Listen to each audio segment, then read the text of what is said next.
Now the next question is also from Nicolaus, and it also relates to nutrient loss. So we're looking at how do we include micronutrients, not just major nutrients.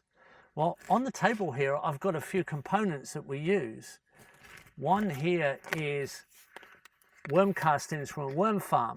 So nutrient was returned through this, and it was just some manures, which I use, and food waste.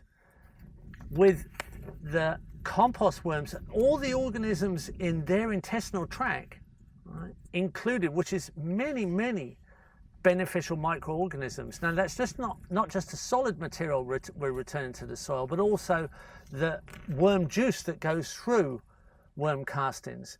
Now that is included in potting mixes along with compost. So here's a raw compost that we've made, and this is made from materials on the farm, on the property. There's some animal manures from our domestic animals. There might even be some wild animal manure included, because we've included plant material and all different types of plant material in this. And we've made this in 18 days. It's made from things that have been alive. That's sieved, and here we have sieved compost. That's the same material with the chunks taken out, and the chunks are included as rough mulch or go back into a compost. So we're partnering here with the most diverse ecosystem in the known universe, the ecosystem in the soil, and we're going through all kinds of composting, life enhancing events, facilitating life in the soil ecosystem now, and coming up with a product that's absolutely full of beneficial life. But anything that's been alive can be included.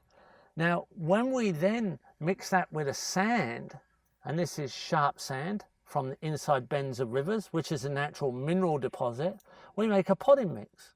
And this is what we grow our trees on, of many different types, which attract many different organisms. So you're starting to create an enormous diversity of interactions, which are all taking part in facilitating your sustainability of micro, macro, nutrients. And as long as you're keeping your eye on the soil, and you're keeping your eye on the response from the soil, in other words, the life systems that are created from the soil fertility, you can't go very far wrong.